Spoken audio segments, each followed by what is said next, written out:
Peace and love, family. Welcome to another Read Book Club discussion. Tonight we are discussing chapter 7 of They Were Her Property by Dr. Stephanie E. Jones Rogers, White Women. What does it say? White Women as Slave Owners in the American South. I am your co-host, Dr. Ma'at, and I have with me a co-founder and co-host of the Read Book Club, Brother T. Wolo. Brother T, go ahead and introduce yourself to the listening audience. Hey fam, how you doing? This is Brother T. Definitely glad to be back. I'm sorry. Glad to be back. I'm ready to talk about chapter 7. Dr. Ma'at, I missed you last week. Missed you Thank too. you for holding it down. Missed you too. Well, I was going to hold us down. I said, initially, I'm not going to lie, Brother T. I thought about, I said, well, it's, I was out with the fam. We had went on a vacation. We did a family vacation. Awesome. And so I was with the fam, chilling out in Massanutten. And so we had left like last Saturday and came back Friday. And so when you backed out, and then Sister Marcia, she had some things going on, I said, well, maybe I should maybe this is a sign, right? Maybe this is a moment that I just need to just take off. But then I said, we won't get through. I just wanted to push us forward, because I said, if we keep taking breaks, we'll be all the way at the end of May before we finish this book. Yeah, we only got 2 chapters left after this. So one chapter chapter after this. And then look, right up, and then Mother's Day is like the next weekend. You get what I'm saying? True. So we would have been doing this, Mother's Day weekend. And so I said, I got to push us ahead. But Brother T, I got to shout out Sister Juju. She held us down. I'm going to drop the link in the chat. Matter of fact, I see that she's there. If she want to hop on the panel again this week, she can. She held us down. And it was another sister, an elder sister named Sister Sylvia. She hopped on the panel. And so they were my co-hosts last Sunday. And so we had a really good time. And then there was a brother. He came through towards the end, Brother T, and he like killed it. I mean, he had me like jumping around, but he came through. And so it was a really dynamic discussion. But nonetheless, Brother T, I missed you, and I missed Sister Penda and her beautiful children that she brings on. And so I love, when you all come on and you give us your insight. Family, take a moment to thumb up the show, thumb up the discussion. You see what New Black World Order said. He said, thumb up the video. He said, thumb up the video, family. He said, welcome, glad you are here. Share and subscribe. He said, enjoy the information. Shout out to Sister Juju in the building. She said, Black African Power, family. Peace to Sister Juju. I see Brother Daniel. He says, good evening, Queen Ma'at. Good evening, King. I see JT Coin Rings is in the building. He said, hello, all. Brother T, did you even talk about JT Coins? Did you say anything? Not today, but I'd like to welcome my friend Gabby C, all the way from Thailand, originally from Lisbon in Portugal. So she's watching. She definitely loved the last episode that was shared. So just want to give a shout out. Thanks for coming by. Yeah. Checking. It's like 5 o'clock or 6 o'clock in the morning over there. And she said she would watch today. So shout out to her. Yeah, shout out to Sister Gabby C. She says she's excited for today's topic. So peace and love to you, Sister Gabby. Thank you so much for tuning in. Peace and love to the Queen Mother of Beautiful Mind. She says peace and love, everyone. I see Kiara. Kiara's tuning in. Peace and love to you. I see the Queen Mother Virgo Venom is in the building. Peace and love to you, Virgo Venom. She said, welcome back, Brother T. She said, I missed you too. Shout out to the chat. Shout out to Dr. Ma'at. I see Baba's in the building. Baba Gregory's in the building. Baba Gregory, you got to email me. I think you did email me the picture that we took during Kwanzaa. I got to go and check that out, Baba. But Baba's in the building. Peace and love. Lay low, love. She said, love you, family. Peace and love to you. See, the Ma'adian family is definitely in the building. I'm going to get y'all some shirts, because it's like 15 or 20 dedicated people. And I have Harvey created a design, Brother T, that says the Ma'adian family. And so it has like the feather of my eye, and I'm telling you, I'm gonna email it to you when we get off air. But I'm gonna get some shirts made up and send it definitely to the Ma'adian family that's definitely in the building. All right, Sister Juju says she already shared. She said, family, make sure that you subscribe. Brother Donald Butler's in the building. He said, good evening from Florida. He said, and Dr. Oya Edward Ma'at, peace and love to you. I see Joel is in the building. Peace and love. He said, Dr. Ma'at, peace at FBA Freedman. Power from B More. That's what I'm talking about. And we're going to be talking about the freedmen in this chapter, Joel. This chapter was off the chain. All right. And you see what I titled it, family? You see what I titled it? It Hotep to you, Dre Scott. You see what I titled it, family? They lied to us about Abraham Lincoln and they lied to us about the Civil War. And when I read this chapter, Brother T, oh my gosh, I just kept thinking about the narrative that we're taught, right? Abraham Lincoln freed the slaves. Abraham Lincoln, he created the Emancipation Proclamation and he freed your ancestors. And we celebrated Abraham Lincoln, right? I mean, he emancipated, our ancestors. And so he's looked at as this benevolent person in history, right? Who freed, right, enslaved African people. That's what he's gone down as. And then in the Civil War, when you talk about, you would think that, oh, it was all over slavery and the Union, they were fighting to free us. And then the Confederates were fighting to maintain the institution of slavery and family. Right now, I'm just talking about the narrative that we're taught when we go through the public food system, right? And then so I'm reading in this chapter that, the Union soldiers were just as shaky as the Confederate soldiers, right? Hell, at times they were returning enslaved people back to their quote unquote owners. So that was a lie. And then, Brother T, another thing that I thought about when I was reading this, you would have thought when we learned about Abraham Lincoln, the Civil War, and the Civil War was fought, you would have thought it was all men fighting each other, white men fighting each other. White women were fighting too.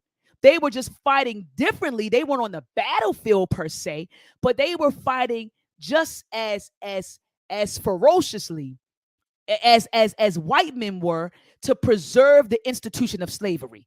But we don't get that narrative that white women were involved in the Civil War and they were fighting to preserve slavery, which they were. And so anyway, Brother T, I feel like this chapter just literally destroyed, or should I say falsified, the narratives that we hear about Abraham Lincoln and the Civil War and white women's non-involvement, as I would say, in the Civil War, because she was definitely involved in the Civil War. So what are your thoughts, Brother T, as when you read this chapter? What were you thinking? This part, this chapter opened my eyes.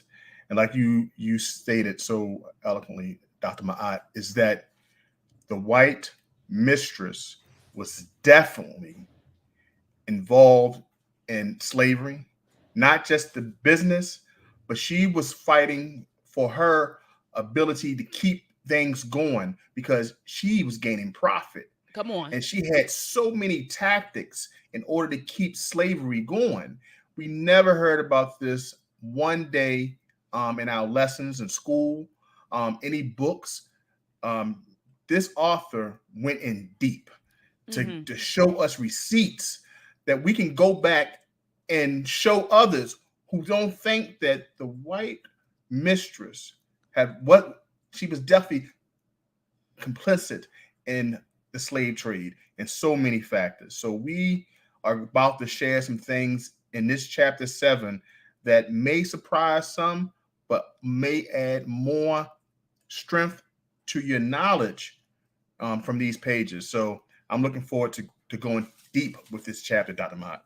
Absolutely, Brother T. And I want to shout out one more person. Kamasi is in the building, Brother Kamasi Fox. That was the brother I was saying that last week, Brother T had me all fired up when he came on the panel. So awesome. I want to shout out to that brother Kamasi Fox is in the building. Thank you for returning this Sunday, Brother Kamasi. But yeah, family. So like I'm with Brother T. Let's jump into it, Brother T. Let's jump into it. I want you to go ahead and start it off, Brother T. Dr. Ma'at, we start on chapter 7. Her slave have been liberated and lost to her. Let's start off right there with the narrative that always been created about the white woman. Now we're talking about the white mistress. This woman was not fair. She was not weak, and she was not without blame. The mistress was as ruthless than her counterpart. The chapter starts off by explaining an incident. And I'm going to start off with paragraph 1. If I could, let's start off with this. All right. So on the estate of a French Creole woman named Madame Contril, they not only found contraband, they also uncovered a small house closed tightly, okay, about 9 or 10 feet square. According to R.E.A.D, this house was dark and loathsome dungeon, alive with the most sickening stench that can be imagined. Appalled, he acclaimed to Contrell, "In heaven's name, what have you here?" And she required, "Oh, just a little girl." When Reed ventured inside, he found this girl sitting on a low stool. The girl was about 18 years of age. Okay, but she wasn't a little girl, she was a woman. She was nearly white, and she had an iron yoke surmounted with three prongs riveted into her neck. Now, I want you to pay close attention. Where it had rusted through her skin and lay corroding apparently upon the flesh. Now, when this person went into this small house, Mm-hmm. he smelled a stench. Now, we know that the prongs that they kept on their necks, we've seen pictures of this, throughout, certain books about our enslaved ancestors having on. The rust, it prongs went into her flesh, and it's had a stench. Now, we know that the description that I just gave, it was dark. It was, probably closed area, probably hot. Now, we know that a rusty nail can cause something. Now, the rusted nail, for those who know, don't cause tinnitus. But the bacteria on the rustic nail that goes in the skin can cause that loathsome smell. Now, this woman knew that she was in there. This 18-year-old enslaved ancestor was in there for months because this person was trying to get away. She wanted to make sure she kept her slaves protected because at that time they were saying that mistress and other slave owners have to get rid of their slaves. They have to. So she was hiding them, hiding this girl inside this house with this bacterial disease that caused it to hurt her skin and this stench. So when I said that the mistress was not fair, she was not weak, and she was not without blame, the mistress was as ruthless as her counterpart. So the slave owning women continued to buy, sell, and hire enslaved people, even when it wasn't no longer by law should be done. You know what I'm saying? So basically, I just wanted to kind of paint that picture on the first page on this chapter of how wicked they were. They didn't care about this girl being sick based off of the bacteria infection she had. It was more important to her to keep her as property, no matter her health. So this chapter goes on to explain that they didn't care, even the white mistress didn't even care about her own safety. Just make sure you protect my profit and my property. Dr. Mott? No, I mean, I think that was a very accurate assessment, of what, white women, their treatment of enslaved persons. And like you said, Brother T, just how they were as brutal, right? As their white male counterpart. And I think that was an excellent, a wonderful assessment. I was thinking, Brother T, as you were talking about this particular slave, I guess slave master, what was her name? Madam Contrell. But I was also thinking about this woman right here. This was another woman from New Orleans. They called her Madam LaLaurie. They called her the torture queen of New Orleans. Okay. And so this woman used to torture her enslaved persons. And so she had a reputation as well. So I just want the people, this is just to kind of, you get what I'm saying? Just to kind of uh, um, undergird, Brother T, what you were just saying. You get what I'm saying? Just to kind of strengthen what you were just saying, that this was the norm, family. So it wasn't just Madam Contrell right? You had Madame LaLaurie, right? LaLaurie, who was considered the torture queen of New Orleans, okay?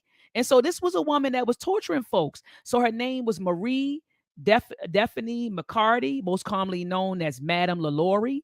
It says was a Creole socialite and one of the most infamous serial killers in the world. The cruel mistress of Louisiana. So she was a cruel mistress. She was born March the 19th, 1787 in New Orleans. It says to an Irish gentleman and French lady of upper society. All right. And so I'm going to drop this link, so you all can, check this out, man. But, she had all kinds of, look at this, guys. It says Madame LaLaurie was also famous for collecting horrific torture devices and beating her daughters when they tried to feed her starved slaves. It says, according to numerous shocking reports, she continued several horrendous crimes, such as stuffing animal feces into her slaves' mouths and then sewing them shut, as well as wrapping their intestines around their bodies. I mean, so this isn't when we talking about, Madame Cottrell. It was a lot of these women, these white women who were doing this. And so that's why, family, you got to go back and listen to these discussions that we've been having. That's what we had a discussion called entitled Karen Was Never Innocent.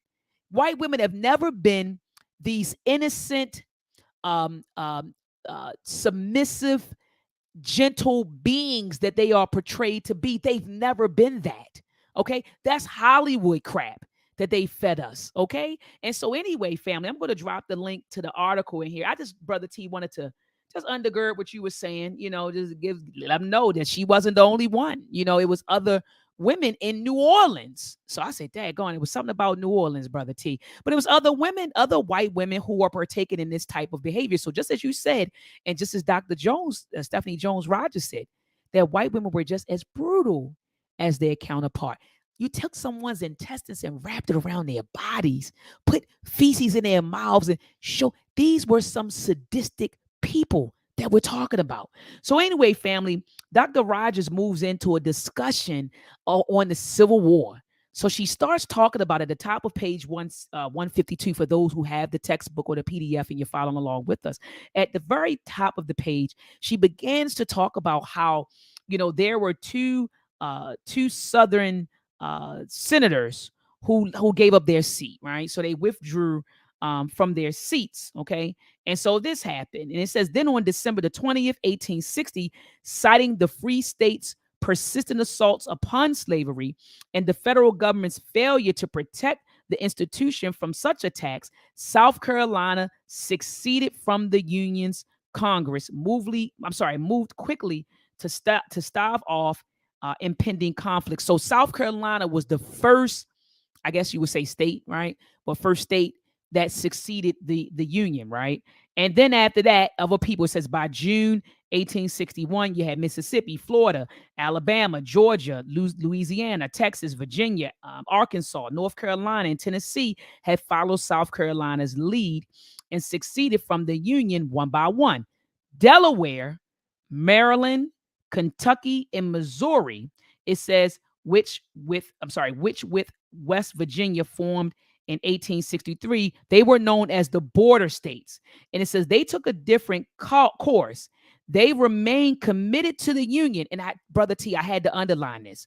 These states, okay, so even though they were considered Southern states, they stayed committed to the Union. It says, and by doing so, ensured the federal government, and committed to the Union, and by doing so, ensured that the federal government would not uphold their right to keep enslaved people in subjugation. Wait a minute, Brother T. I thought that this was all about freeing enslaved people. So you mean to tell me that if people were in the South, if you were a Southern state and you remain loyal, right, to the Union, you still got to continue to practice slavery? I mean, did I read that right, Brother T? Or was it did I read that right, Brother T? I just want to make sure, because that's what it seems like, right?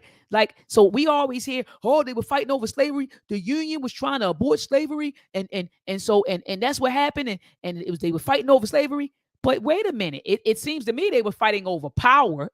Check, right? That is really about power. And shout out to family, we got to read this book. I know it reminds me of Blueprint for Black Power, but there's a book called Forced into Glory, Abraham's Lincoln's White Dream by Dr. Lerone Bennett Jr. I haven't tackled this book. All right. You see, it's still fresh. I haven't gotten into it yet, family, but I've had this in my library for years. And after I read this, I said, I got to crack this open. Usually, Brother T, I got to be honest with you because I read so much. If the book is 300 pages, I can hang. But when it started getting 500, 600, 700, 800, I'm like, I don't know if I can stay glued to this book for months. You know what I mean? But I got to get through this book because he dismantles the whole myth about Abraham Lincoln wanting to abolish slavery, that this whole thing was about him just wanting to free enslaved people.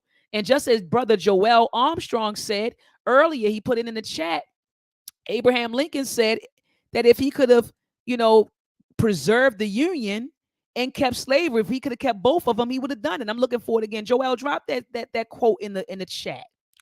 Drop the quote that you put in the chat again. I'm looking for it right now. Here it is. Here it is. If I could preserve the Union and not free the slaves, I would.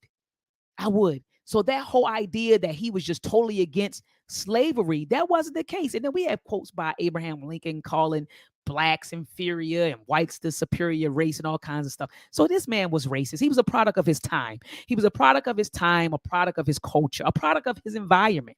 That's what he was. And so anyway, so these states, Delaware, Maryland, Kentucky, and Missouri, they got to keep their enslaved persons, right, as long as they remain loyal to the Union. So it says on April the 12th, 1860, a month after Lincoln took office, South Carolina took the lead once again when the newly formed Confederate States Army attacked Fort Sumter. So they kicked it off, right, at Fort Sumter. And shout out to Mr. Nate Richardson. I actually had an opportunity to visit Fort Sumter when my family and I traveled to Charleston, South Carolina in 2021. He took us to Fort Sumter. So that's where it kicked off, right? So it says a federal garrison situated in the Charleston Harbor, an act that launched the Civil War. Okay, so it says 3 days after the assault, Lincoln issued a proclamation which called forth the militia of several states of the Union to stop, press, it says the growing rebellion in the South. He also commanded Southern rebels to disperse and retire peaceably to their respective abodes within 20 days of issuance. It says the rebel states ignored his command and continued their resistance. To the shock and dismay of many slaveholders, enslaved people responded to this conflict between brothers by intensifying their own rebellion against their owners and the institution they sought to preserve. I'm reading a book right now. It's called Flight. Oh my goodness. Hold on, Brother T. Hold on, Brother T. I'm about to grab it. I like to show off my books, Brother T. Dr.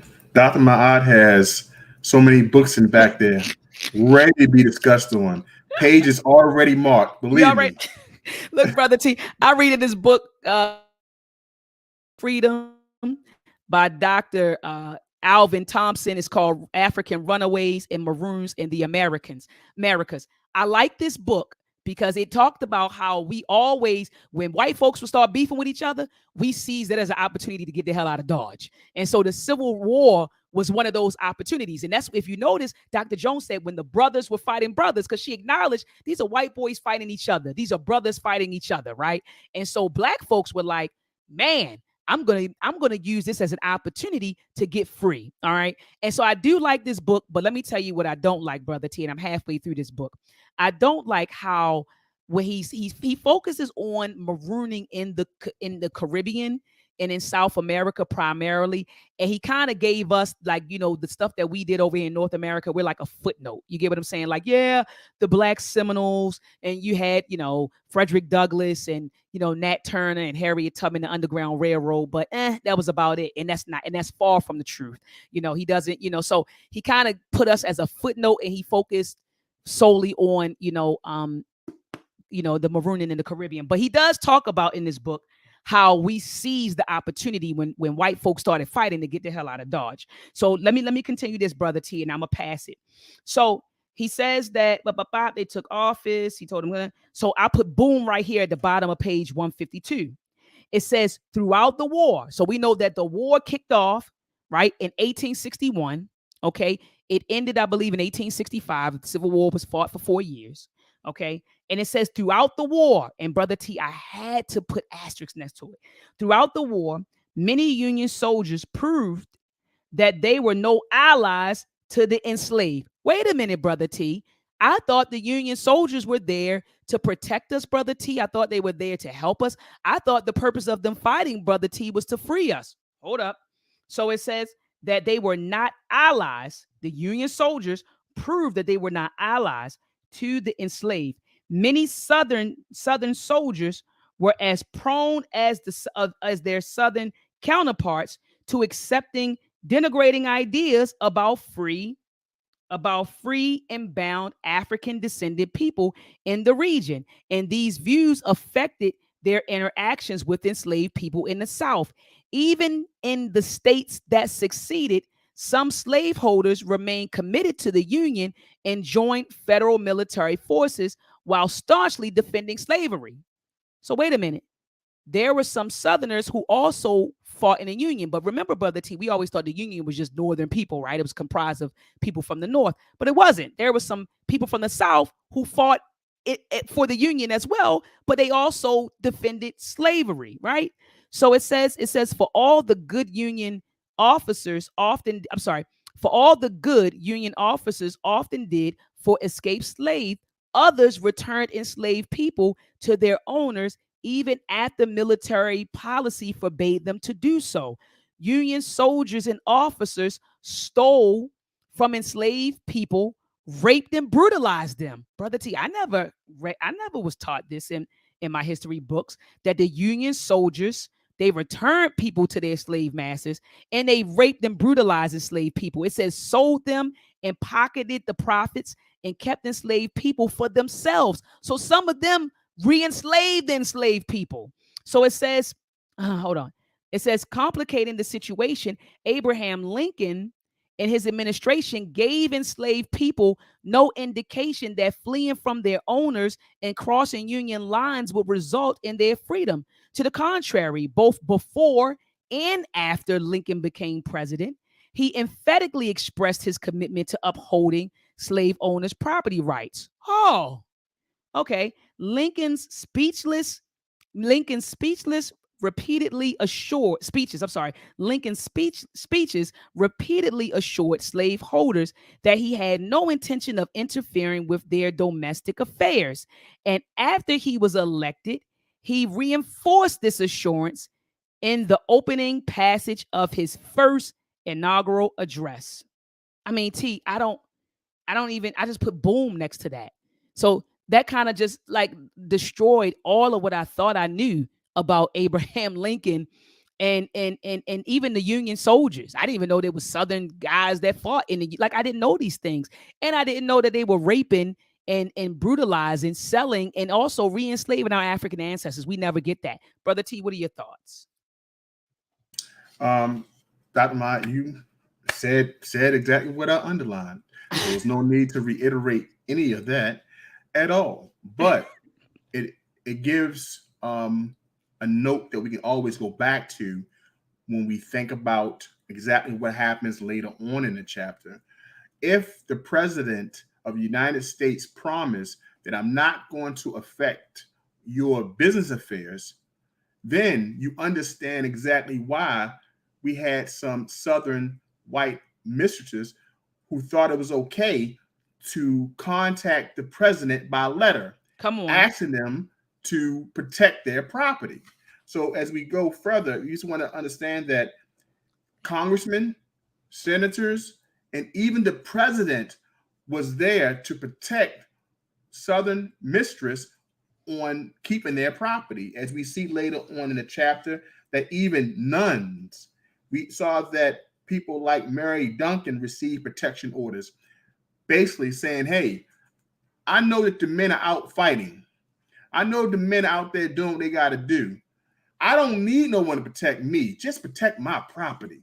So we had women who put up advertisements in newspapers and all. Also said, hey, I'm going to send this information to my congressman, because They learned that they could do one thing that you see them doing today even. They weaponized the police. Come on. Back then, they weaponized the soldiers. They used the soldiers to say, hey, I need you not to protect me. Even though I don't have a male here, I need you to protect my slaves, my property, because the property brings me profit. So we had people like Mary Duncan receive protection orders, and she lied in order to receive these protection orders. What was these protection orders? Hey, my slaves don't want to go. They had no desire to leave. I treat them well. Now, the slave said, no, they don't. She treats me horrible. She's a liar. So when the soldiers came by and say, hey, you want your freedom? The slaves took that and said, look, peace out. I'm gone. I'm going to go help. I'm trying to fight for my freedom. Mary Duncan on page 166 states, no, I treat my slaves very well. You know what I'm saying? So this is what she goes on. We're going to go to chapter paragraph 2.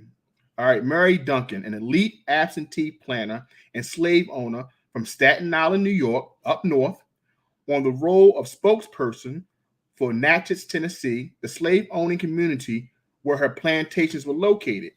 She complained that the troops ransacked her property belonging to the Unionists, and carried off her slaves against the slaves' own will. The slaves didn't want to go, she said. The slaves wanted to stay with her.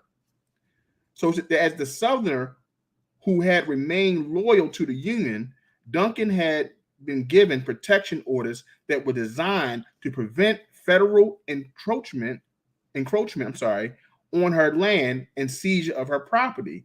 Yet despite these strong protection papers, the Union soldiers had confiscated her property. She further alleged that the officers had forcibly removed and impressed the enslaved and freed men who labored on her plantation. Now, Duncan claimed that her slaves were well treated and cared for, and until the Union officers appeared, they had been willing to remain on her estate and work for wages. Now, throughout her letter, she questioned the authority of the men to take her property and demand swift rectification of the problem. Something she saw her right. She was a loyal citizen. So basically, she goes on to say that, hey, my property was taken without my permission, and my workers wanted to stay with me. Later on, she goes on to state, someone says, no, we wanted to go, and she treated us badly. So it just goes on that I bring up this point about Mary Duncan is because these protection orders were granted to them.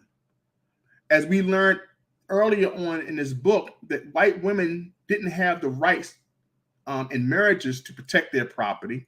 But as the years go on, as we realize in 1840s, they didn't have the rights and protections. When they got into marriage, their husband took it over.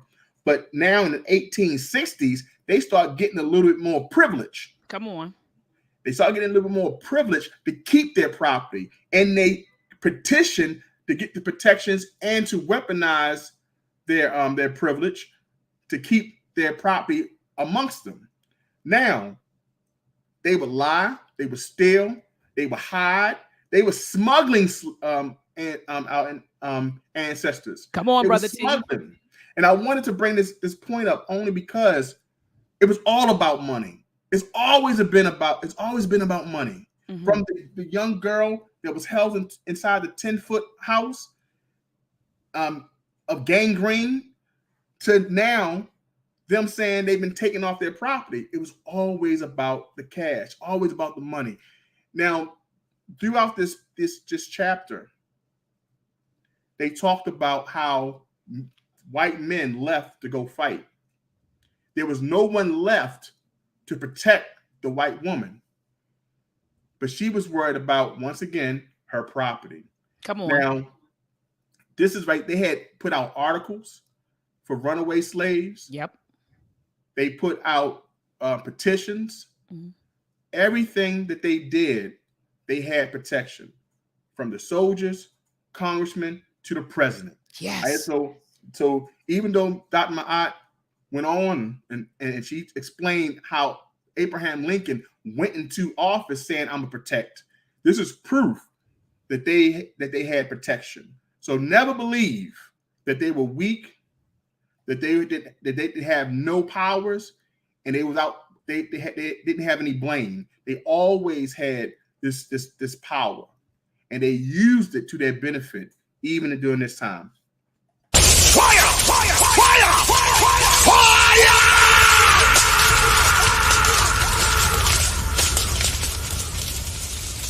Brother T, you killed that. I'm over here like you had me all fired up. Family, take a moment out, thumb up this video. I see that we got 85,000 people in the building. Thumb up the video, family. Also, make sure that you're sharing this video.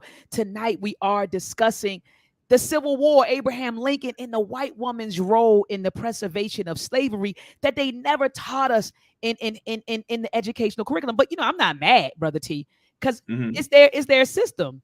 When you have your own educational system, you create the curriculum that you want to teach, right? And so they taught us the narrative that they wanted us to learn. And so I'm not mad at them, but what I want Black people to do is understand that we should be developing our own educational system.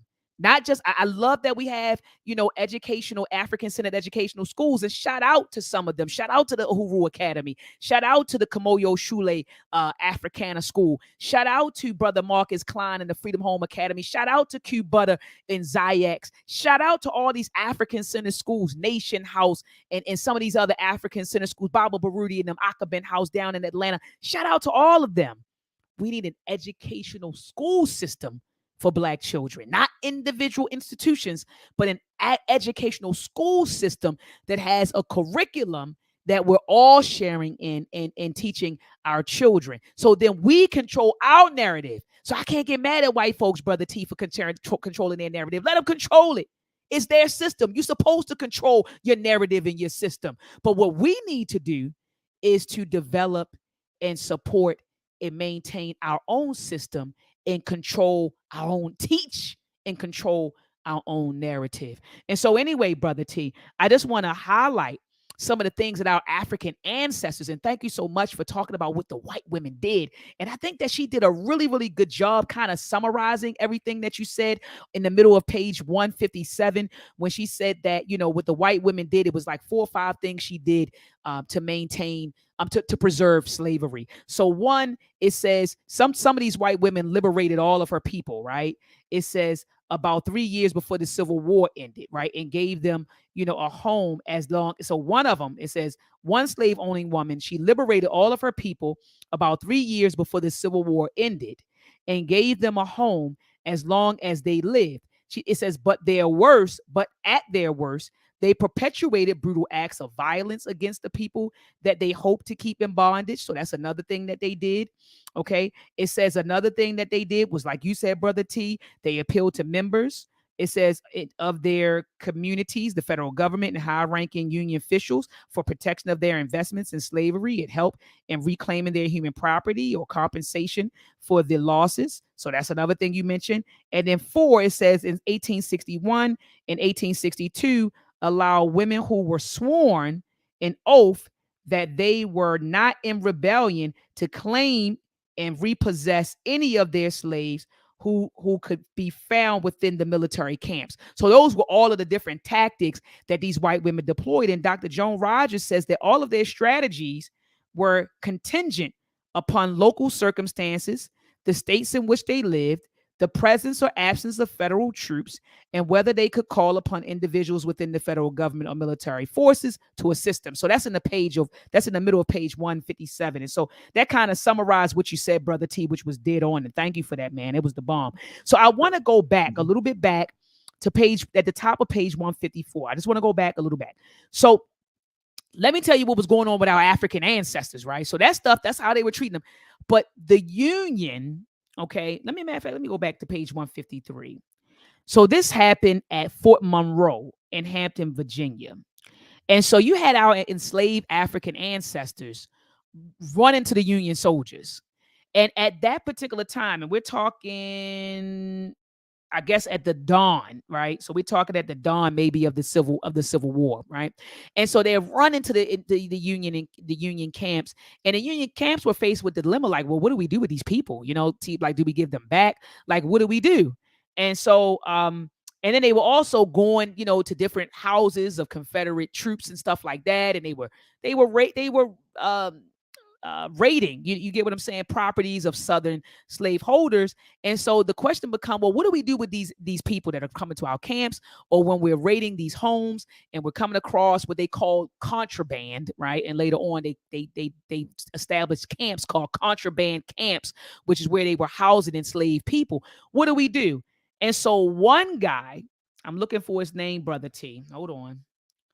I'm looking for his name. Union General Benjamin E. Butler. Okay. And they say he oversaw Fort Monroe in Hampton, Virginia. And so what he said was, no, we're going to keep this property. And let me tell you why.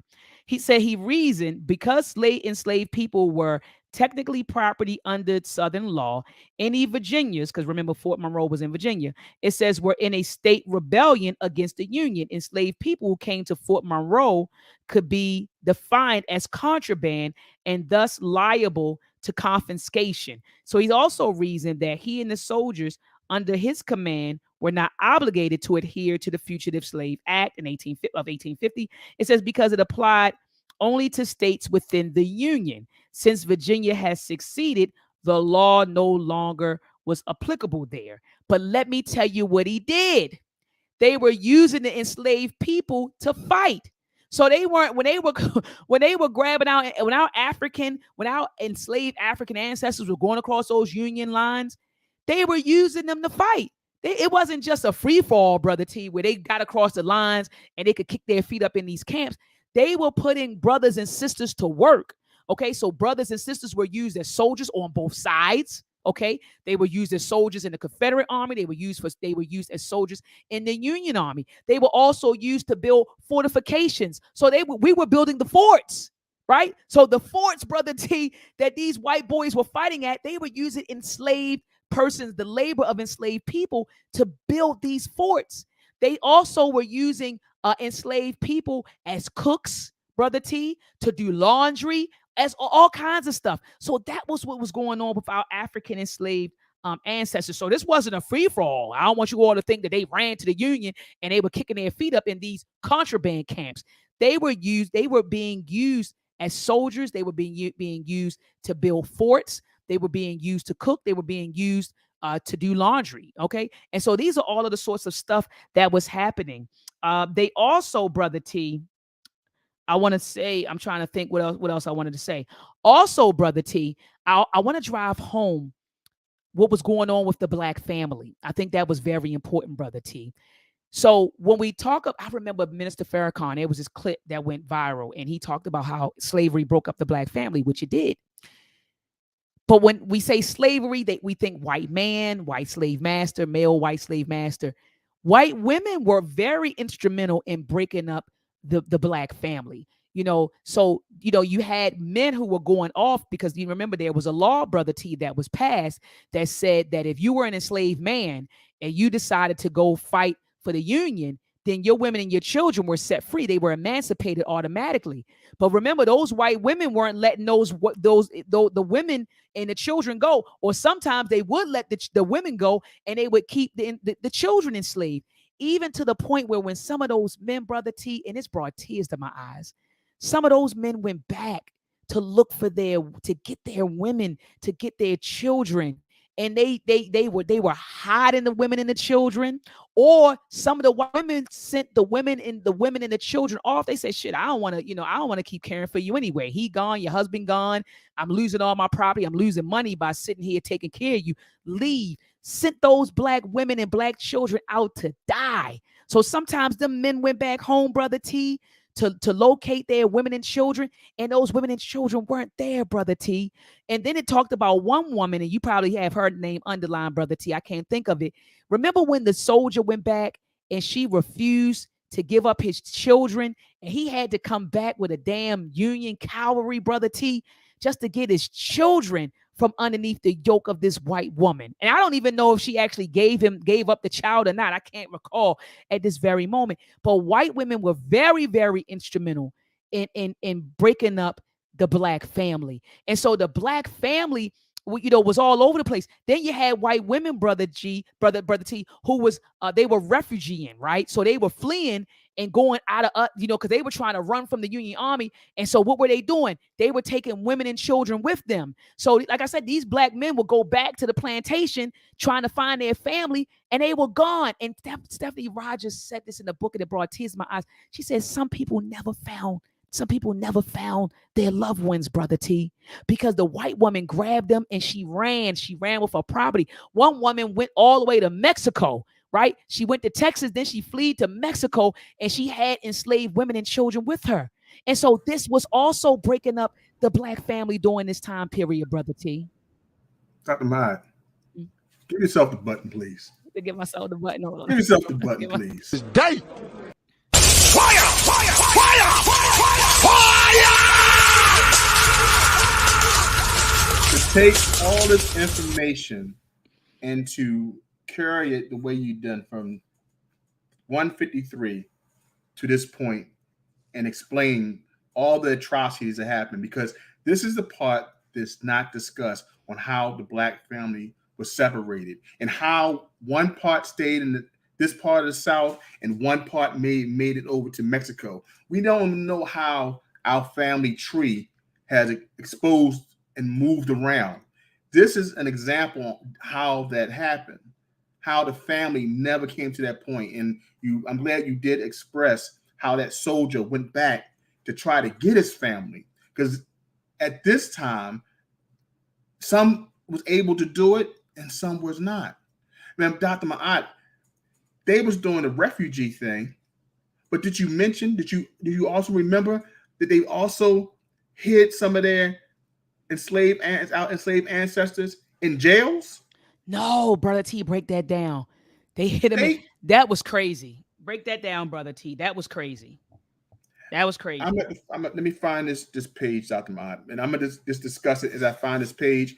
They went as far to put our ancestors in jails so they can be hidden, just so they won't be found. They said, you know what? And they had a partnership with certain jails.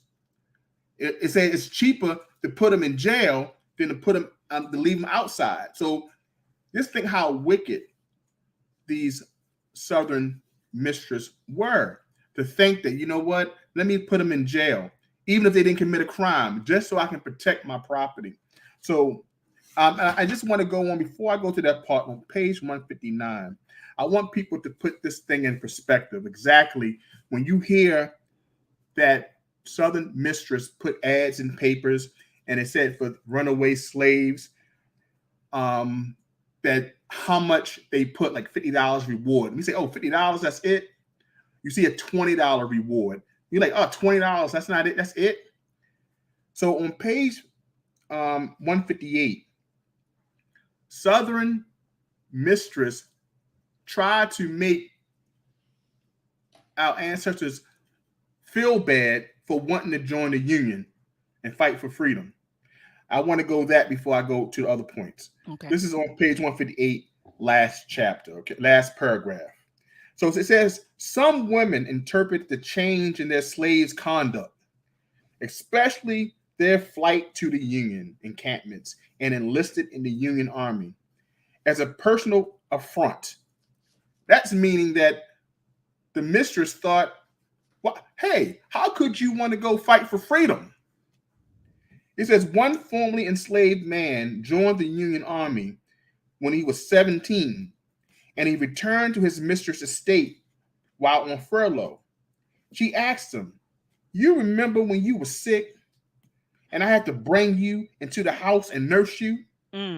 He replied, that you did. At which she exclaimed, and now you're fighting me?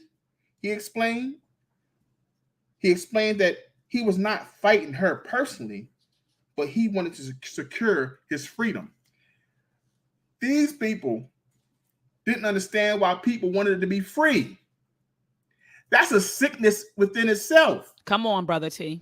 How do you wrap your head around the thought that a person should not be free? Because they did not look at us as human. Exactly. They didn't have one humane bone in their body. Anytime you question a person fighting for freedom and say, hey, remember when I took care of you, as if this person was a cat or a dog, and I nursed you back to health, why would you want to fight me?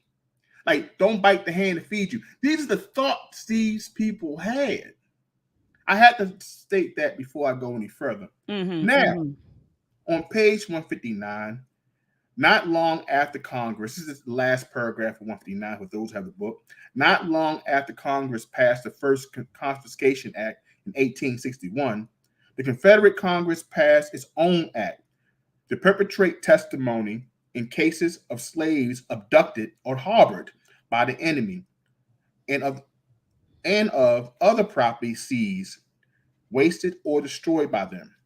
Although the act never specified to what end this testimony will be put, its passage implied an eventual Confederate victory and eluded the possibility that such documentation might be used to compel the Union to compensate slave owners.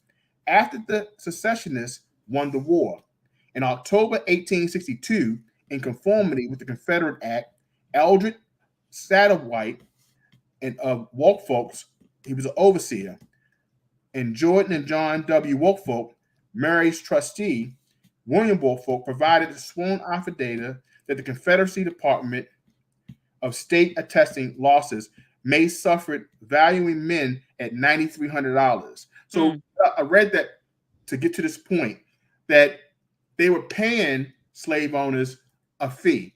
Now, as we know, mistresses were not trying to sell their slaves. They were trying to continue to get them working. That's why they started doing these tactics to keeping them, like, fleeing and stuff. But when they had to sell them, they said, you know what? I want to sell them for a fair price. They wanted to try to get some money from it, because they realized, man, we know the war about to be over.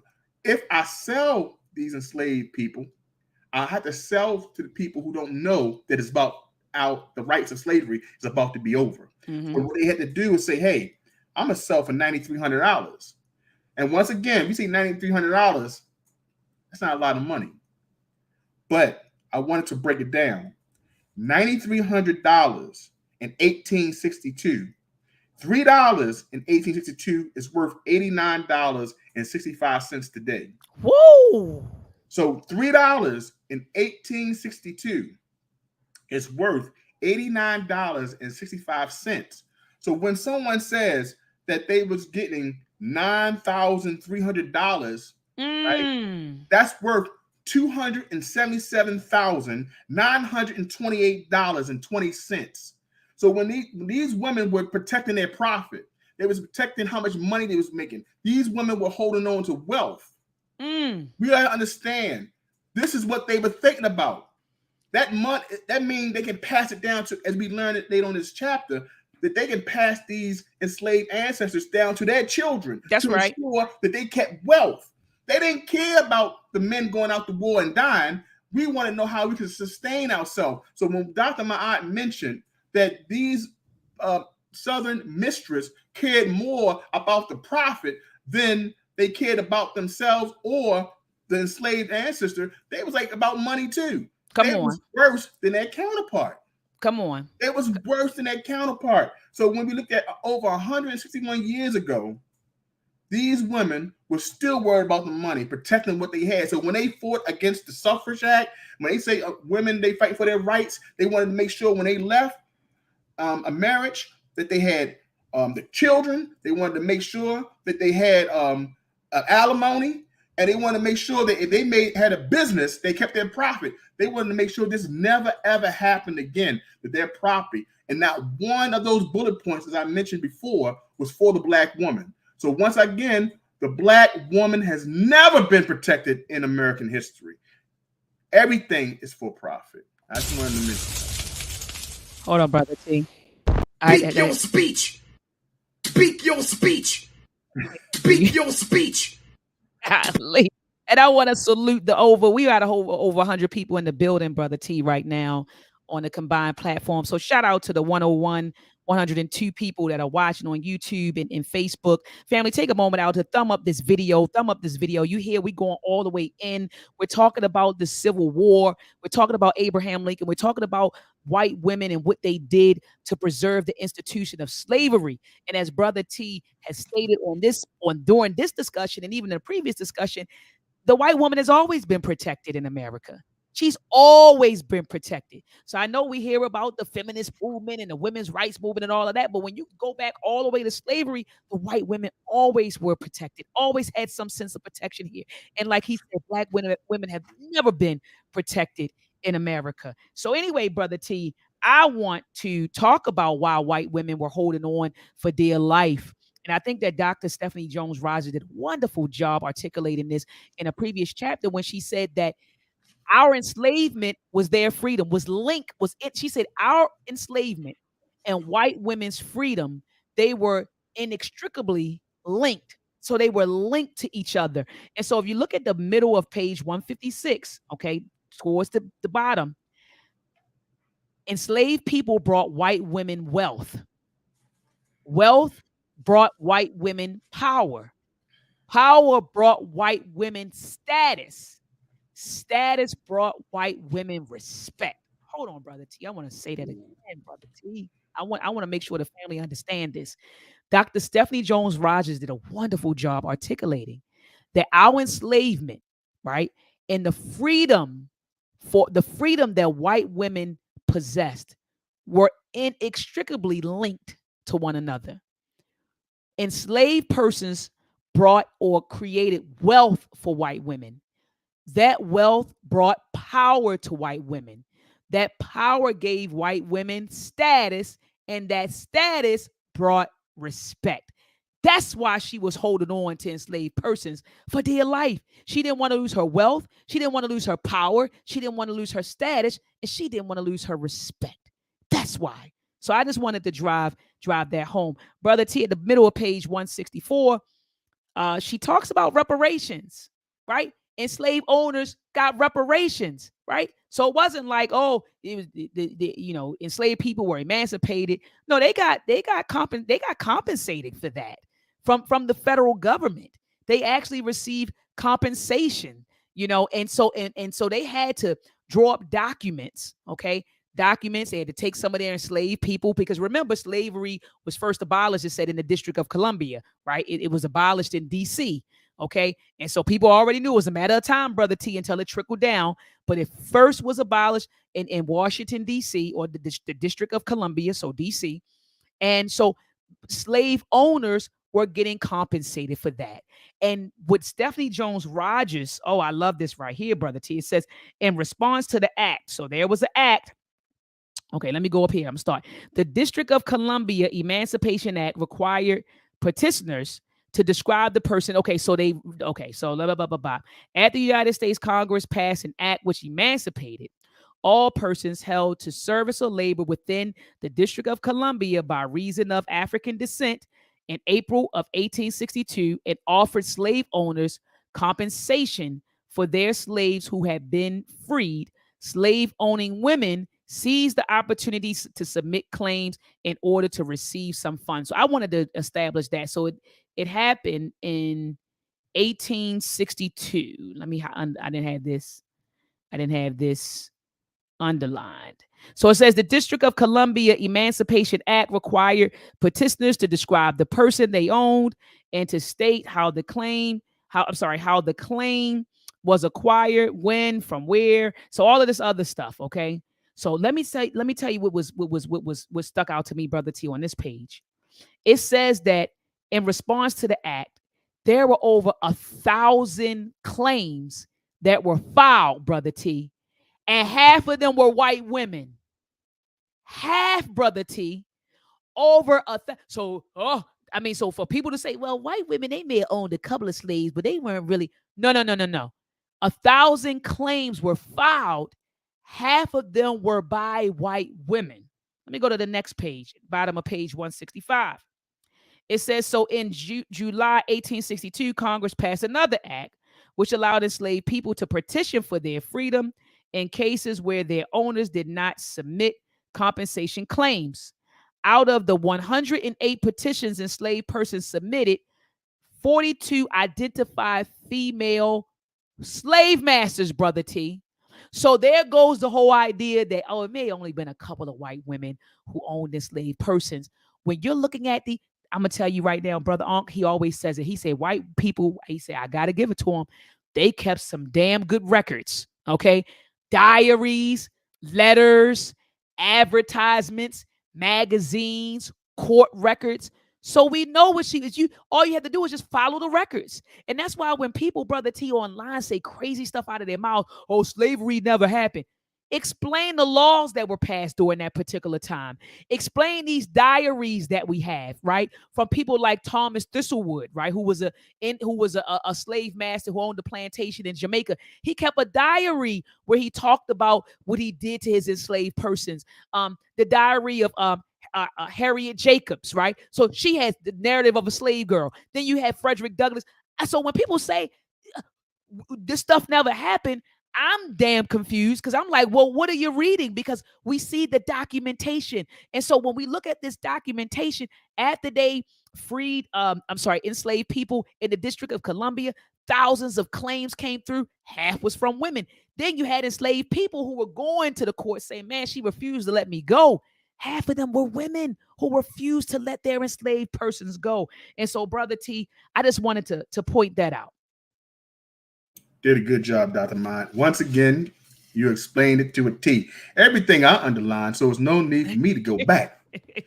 Even I just wanted to make a point that even nuns own slaves. In page 164, it says that even an order of nuns, the Sisters of Visitation of Georgetown. So if you ever hear that, family, the Sisters of Visitation of Georgetown submitted a petition for compensation as well. They even the nuns had slaves. So slave ownership, in fact, was not unusual among nuns living in the South. So so let you know that even they capitalized on it. And it was one incident that the nuns. So it was one incident that was recorded on page 165. It said that the mistress did not want to miss the opportunity, basically, to receive funds because it says so in July 1862, Congress passed another act. This is what you stated, Dr. Ma'ad, about the 42 identified female slave owners, right? Many of these women lived in the Union state of Maryland, once again, our state, or in the Confederate Virginia, although a New Jersey woman named Julia Ten Eek owned 3 of the slaves and had hired out their slaves to residents within the District of Columbia. Upon learning that their slaves had submitted these petitions, the women quickly tried to file her own petition for recompense before their slaves were granted their freedom. She was like, no, let me go here get this money from the government before these slaves become free. So they didn't want to miss the opportunity. These women were so money hungry because they knew this is their last opportunity to get money for the slaves, even though they earned so much from their work, the enslaved ancestors' work prior to this act. They were saying, hey, I'm going to take whatever the government's going to give me. And I'm sure we'll learn later on in the chapters about how they even tricked certain people in order to get rid of some of the slave ancestors. So they say, hey, if you don't got money, give me bales of cotton. Because cotton went up in price, just like inflation.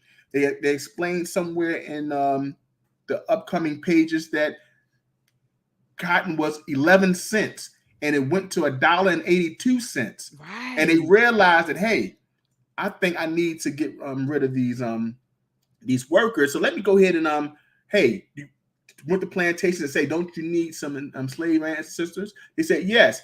They hurried up and gave them to them and said, give me about 15 bales of cotton.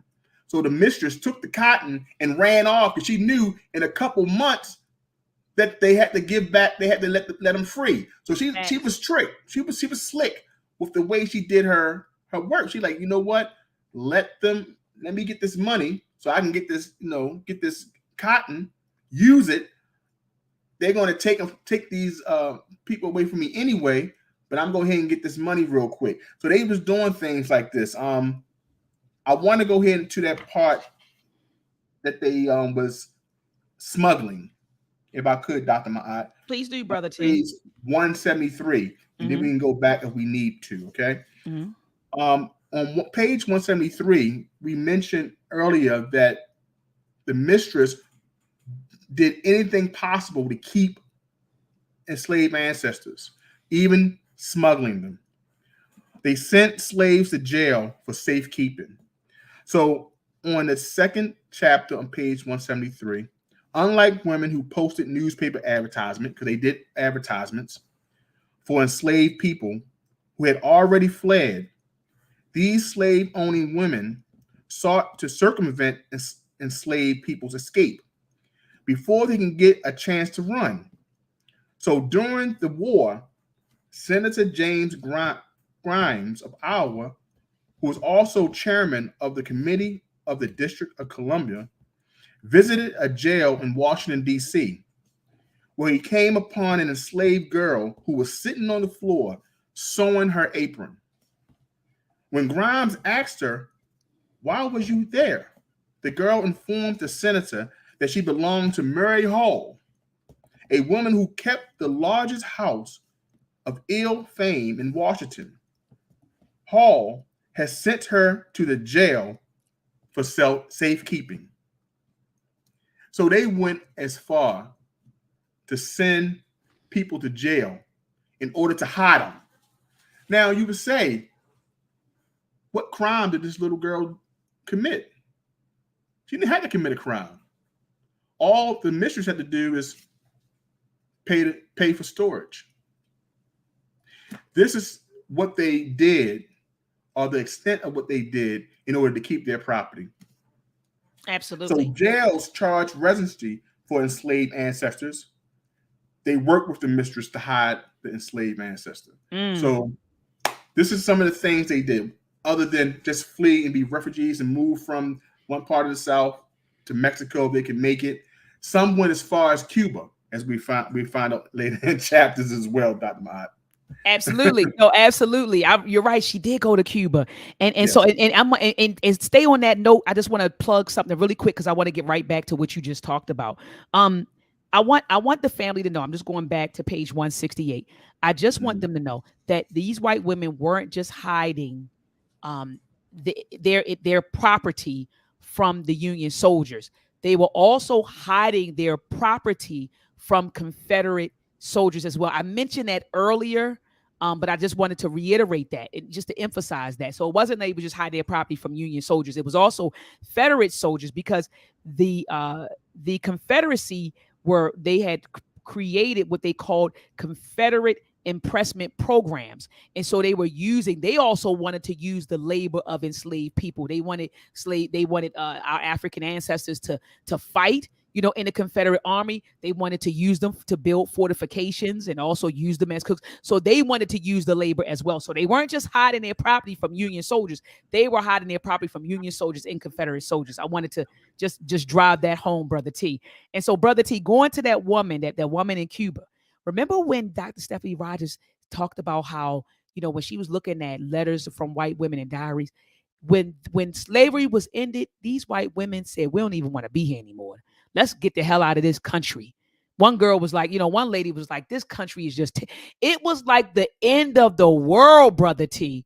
When slavery came tumbling down, these white women were like, the hell with this country. Some of them left. They went to Mexico, like Brother T said. Some of them left and went to Cuba. One woman left with her husband. She went to Cuba, carried the enslaved people with her, and forced them to work on Cuban plantations until that was outlawed. So these white women, they were actually done with America. They were done with America at the slavery. But I understand why. They lost their wealth, they lost their power, they lost their status, they lost their respect. So they were like, shit, why do we need to stick around? So they were jumping ship and going to other countries. But no one talks about that when you're talking about, or when we're discussing the Civil War. White women didn't even want to be in this country after the Civil War. They said all they started seeing was poverty and starvation in front of them. So they didn't even want to be here after the Civil War was lost, right? After the Confederacy, after what's his name? He ah Ulysses. Oh, Robert E. Lee. So after Robert E. Lee had, he surrendered to Ulysses. These white women were like, shit, it's over. Let's get the hell out of the country. I just wanted to plug that, Brother T. Dr. Matt, we can go pages and pages, and even threats that we use in order to keep them, keep enslaved ancestors at work. But we can go like pages of it. We just reiterated. And I already talked about on page 178. The mistress. That's where I'm at, T. We right on. We right in sync. We almost finished, y'all. We bringing it home. We got 2 more pages, y'all. The mistress exchanged slaves for bales of cotton, which I mentioned earlier. This is the page. It is family. This was a financially savvy decision on her part.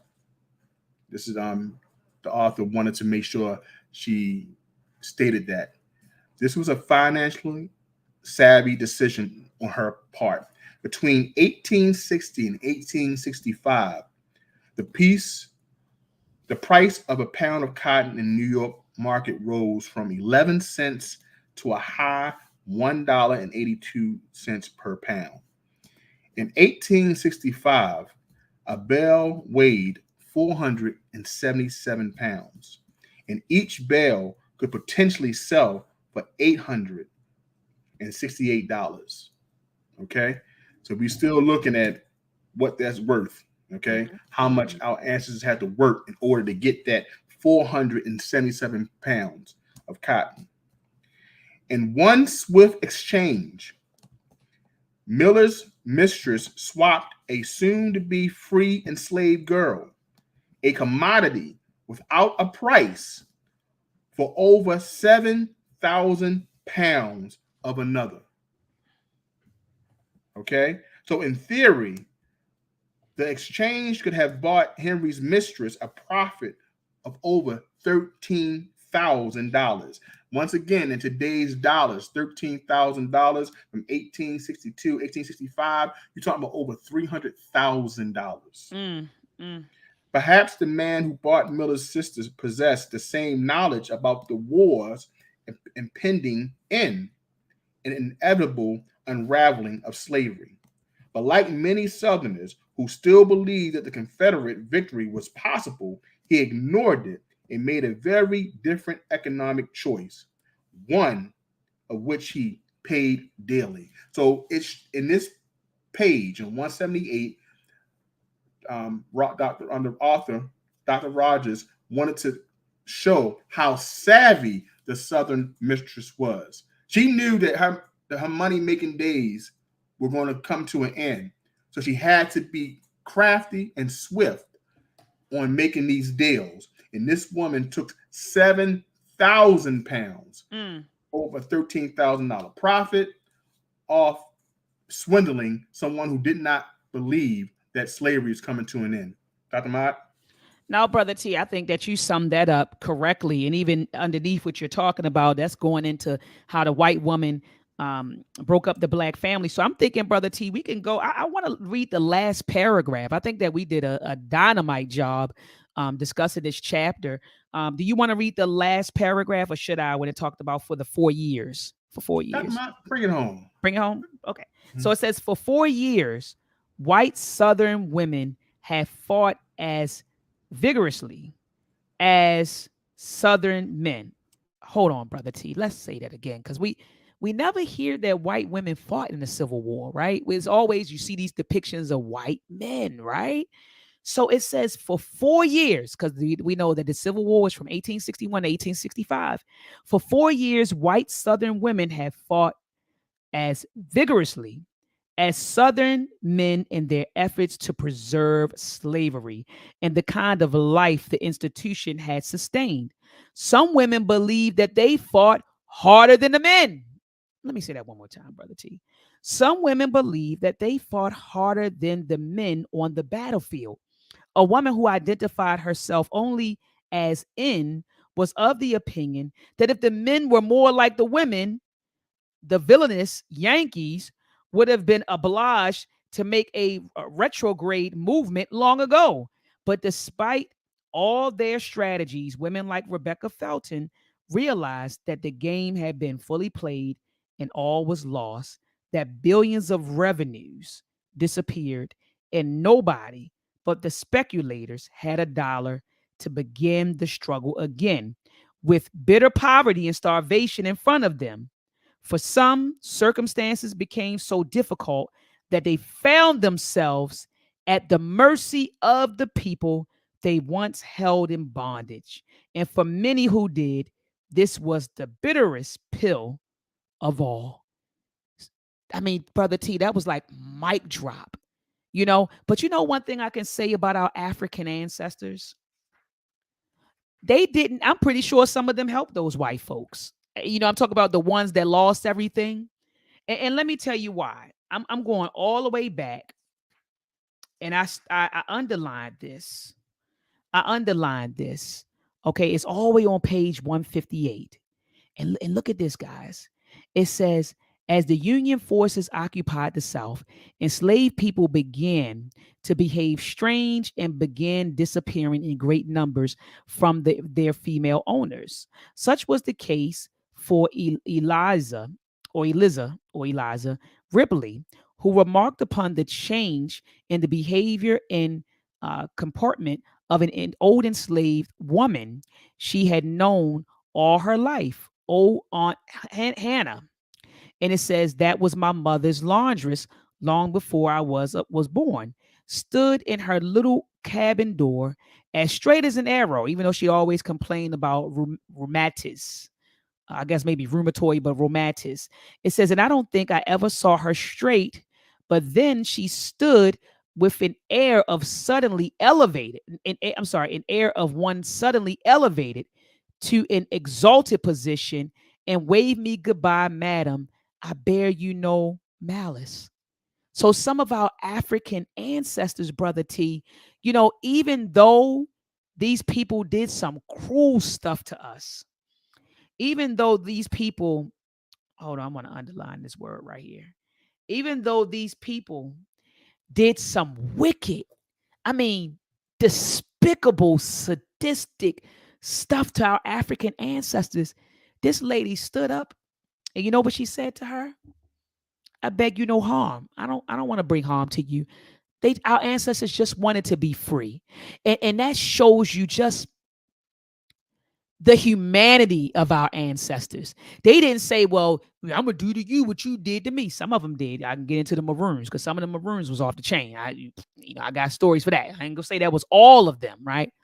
But you just see the humanity. You just see the heart of our ancestors. They just wanted to be free. So they just said, you know what? I beg you no harm. I'm just trying to get the hell out of here. You get what I'm saying? I know what you did. To some of them, generations. People spend generations on plantations. But our ancestors said, we just want to be free. We just want to go ahead about our business. And that just goes to show you the heart and the spirit of African people, the humanity of African people. I love our people, Brother T.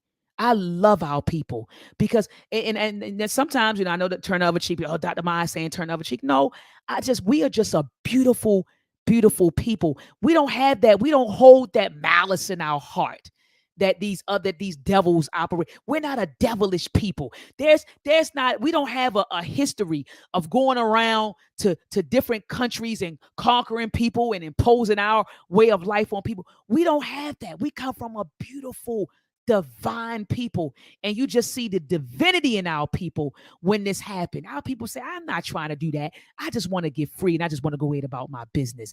And it just shows you just the God in our people. And so I just wanted to say that, brother T, that even when this all happened, I'm pretty sure at the end when it said that some of these white folks, these crackers that were impoverished and they didn't have stuff, and they found themselves depending on our African ancestors, the same people that they brutalized and terrorized.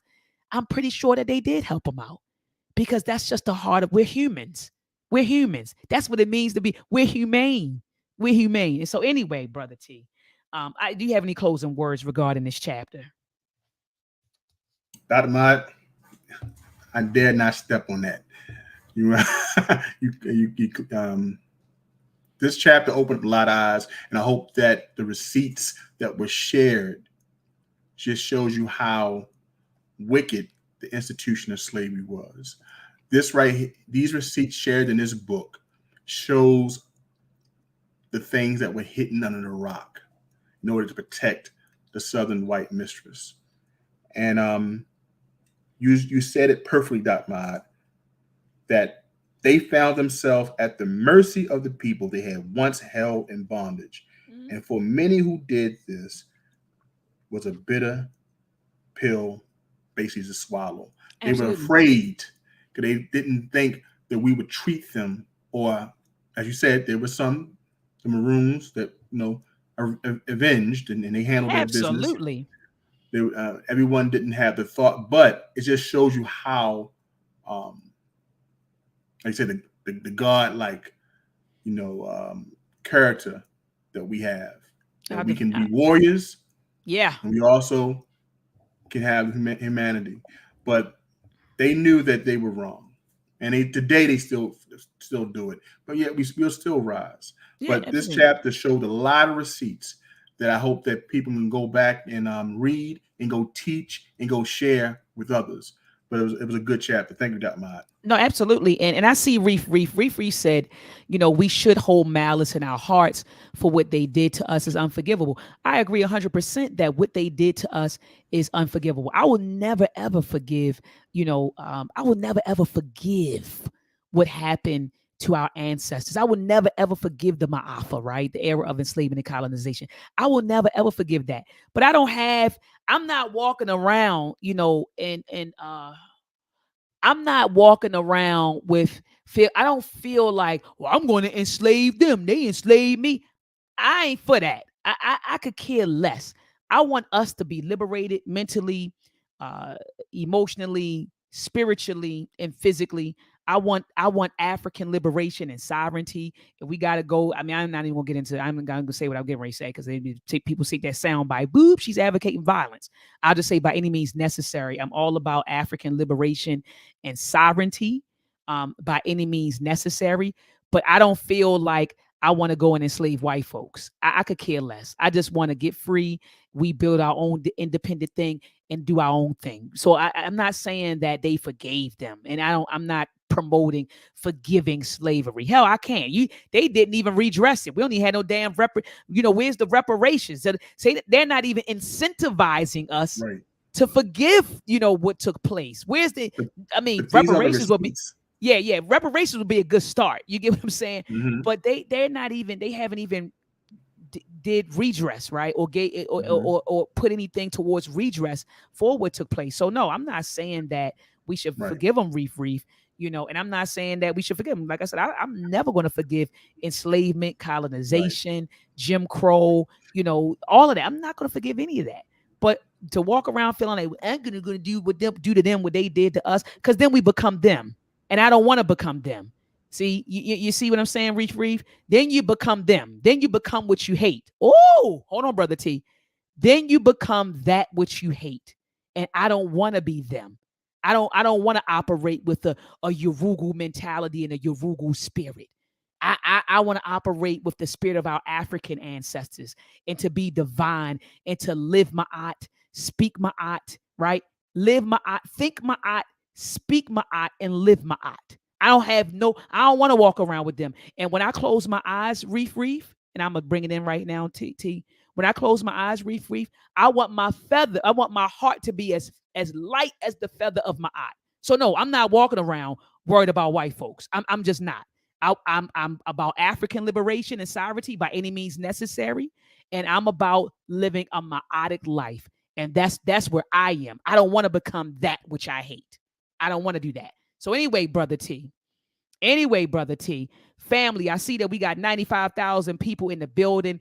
Thank you so much for tuning in. Hold on, family. Before we get out of here, I want to show you this flyer. Be in the building, family. And I love you too, Reef Reef. I love you too, brother. Or sister. I don't know if it's a sister, because some sisters be like, it's me, Dr. Mod. I'm a woman. But I love you too, Reef Reef. Much love to your family.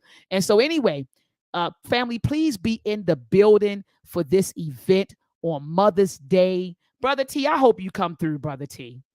I hope you come, Brother T. I hope you come through, because I've been promoting this, Brother T, and I haven't seen you at any events this year.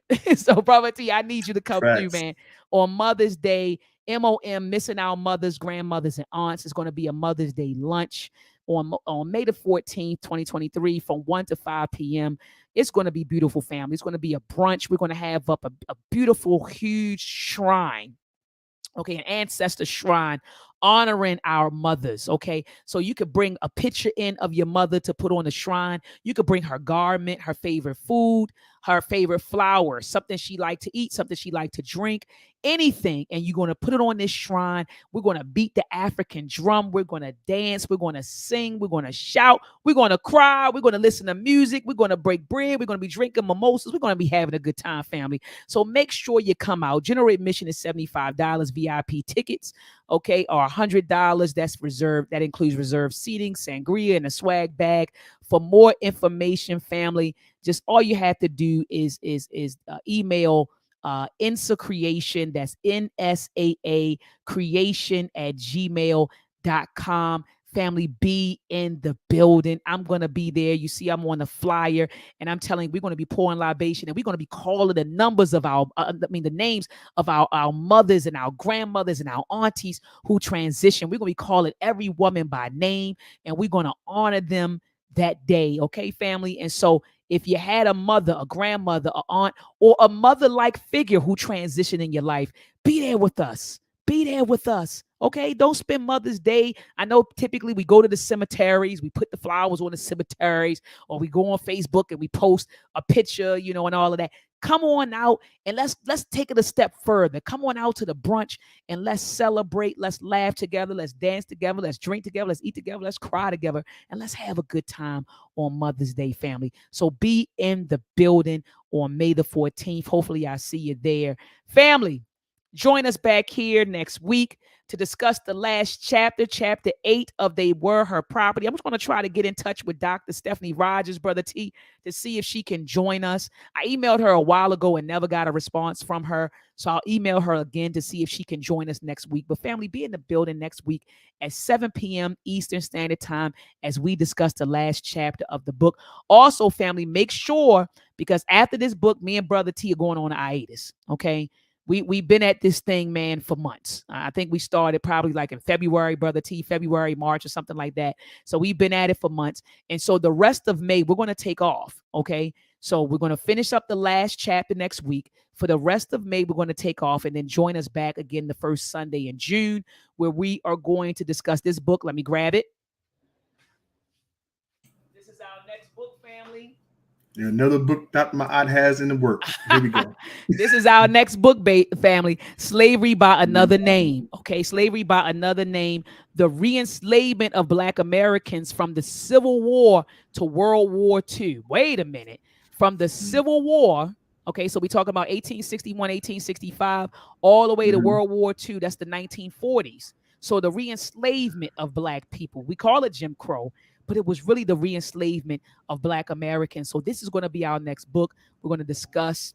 Let me see if I think it's part 1. Yep. It's the introduction. All right, so we're going to discuss the introduction. It says the bricks we stand on. So the introduction, we will be discussing that the first Sunday of June. So make sure that you get this book and make sure you be in the building next week, family, at 7 p.m. Eastern Standard Time. Peace and Black power.